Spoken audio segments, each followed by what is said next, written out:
this is kind of stuff I think about. People are like, Rolando, what? Why do you look like you're like a weird, like evil genius? And I tell them because when's the last time you researched Cotard syndrome? I don't know how I know this. I don't know why I know this. I'm not a scientist. I'm not a doctor. It's fucking insane. So Cotard syndrome is when the living or a living human person believes that they are dead, like right now, like while alive. That's fucking insane. There's degrees of it, which, say if you're to a lesser degree, you're not dead, you're putrefying, you're rotting while alive, which we can all kind of understand that we are all kind of rotting while we are living.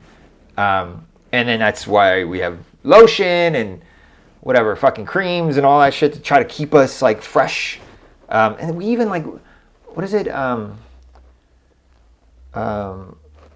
What's that chemical that you put in a dead body to make it new again? Fuck. Whatever. I'll think of it. Formaldehyde. Like whatever. Trying to keep the living like from dying. It's really weird. Anyway, so like some of these people think that they're dead, or that they are, they don't exist, or putrefying, or have lost blood or internal organs.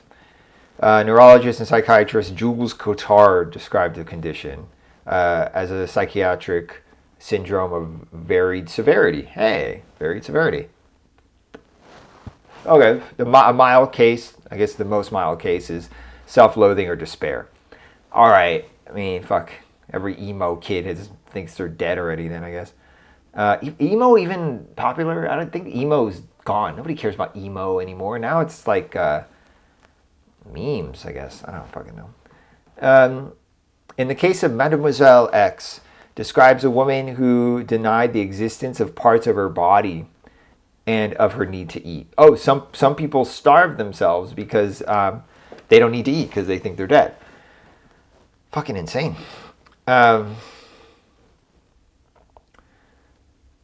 Distorted reality. Let's see. Blah, blah, blah. The patient's symptoms occurred in the context of more general feelings of unreality and of being dead. In January 1990, after his discharge from hospital in Edinburgh, his mother took him to South Africa. He was convinced that he had been taken to hell. Okay, it's fucked up. Which was confirmed by the heat. Okay, and that he had died of sepsis, which had been which had been a risk early in his recovery, perhaps from AIDS. Someone who has had AIDS died of sepsis, or from an overdose of yellow fever injection. All right, I didn't know all the backstories. It was a little tricky. He thought he had borrowed his mother's spirit to show him around hell, and that she was asleep in Scotland. I mean, pathology. Is it pathology? Like a delusional misidentification. I think that the brain has not caught up to the mind. I think the brain is, I guess, if you consider like normal, being able to relate to another person with little conflict, then I think that the mind is, the brain is trailing the mind by maybe 1,000 or 2,000 years. I don't mean to put Jesus on the spot here, but the way it works is like your mind, your brain is the chemical part, is the material part, and the mind is the almost like the result of that material. Because how can you have a mind without a brain? I mean, you can argue that we are all part of a hive mind, and therefore the brain is just a mechanism or the electricity that keeps the hive mind going. But, if the mind is a newer form of processing, then I think that it's possible that the turning someone into a bio machine starts with Tylenol, and I guess you can kind of consider Band-Aids maybe, or bandages. A Band-Aid is a brand, which is so crazy, right? We all call them Band-Aids. Maybe in other countries they don't call them Band-Aids. Maybe it's just America. I'm just so focused on Band-Aid being the thing as opposed to the brand. But like the bandage or whatever, turning somebody into a cyborg, to a mechanized person, it's a gradual process typically, at least now. Forget about fucking contact lenses. Like, what about meta universes where you could see the other people and there's like a screen in front of you and your eyes, and put that into the contact, and a big part of that is they're living a lot longer with pills. And so what I'm trying to get at here is that the brain is trailing the mind, in that the mind is getting to a place now where it can manipulate the brain to have determined outcomes on the side of the mind. So like if you have depression, you'll take a pill or whatever to then change the chemical makeup of your brain, and that will then feed into the mind part, which is not the physical part. It's the feeling, the reality, and the perception of the living person. So anyway, the Cotard syndrome to me is just like, they're talking about treatment, therapeutic treatment, antidepressants, exactly, antipsychotics, mood stabilizers. For example, I guess, let me just say this one part. I read something that I want to tell you about. Basically, somebody got Cotard syndrome after suffering traumatic brain damage. And this is the thing, like, people don't understand that yourself is changed when the brain is changed. You mean, it depends on which part of the brain is changed, but yourself follows that thing, follows the brain.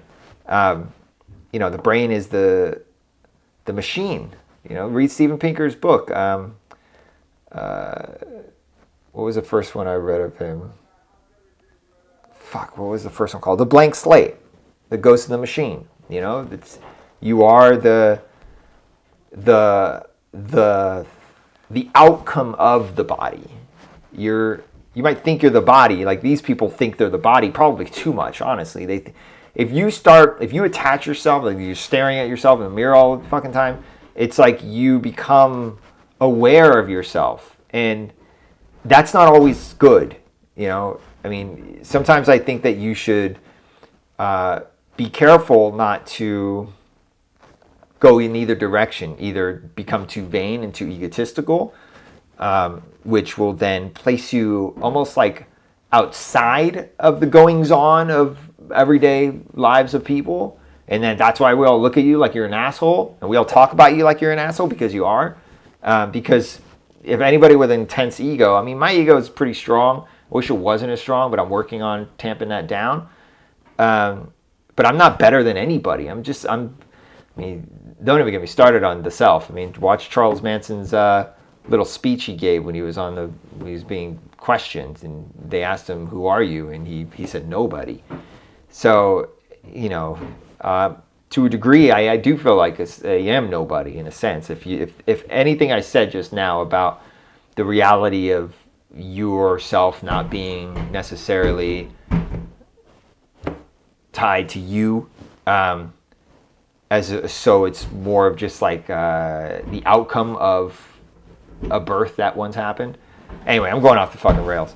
My point is, because the delivery guy is like slamming shit. So it's not a delivery guy. It's U.S. Postal Service. So basically, I don't know shit about this Cotard syndrome. I just know what I know about psychology and the mind and human life, and a little bit of schizophrenia. Like, schizophrenia is like an early onset version of this. You know, I mean, sure, you're not like necessarily hearing voices, but there is like a skewed version of reality that leads to things like Cotard syndrome and I don't know, thinking you're an animal or I don't know, all these other, you know, the diagnostic statistical manual of psychiatric disorders. You know, like how you get into that book is there's enough of you that we're like, okay, this is an issue. This is something that we should probably write down for the future, just in case we gotta like really, we gotta figure this shit out. You gotta make a pill. Get rid of your Cotard syndrome. Maybe there'll be a nice juice. Maybe you can drink a nice anti-Cotard syndrome juice. I would drink it. But then why drink it if you're already dead? Just, that's weird. Just gotta say, that's weird.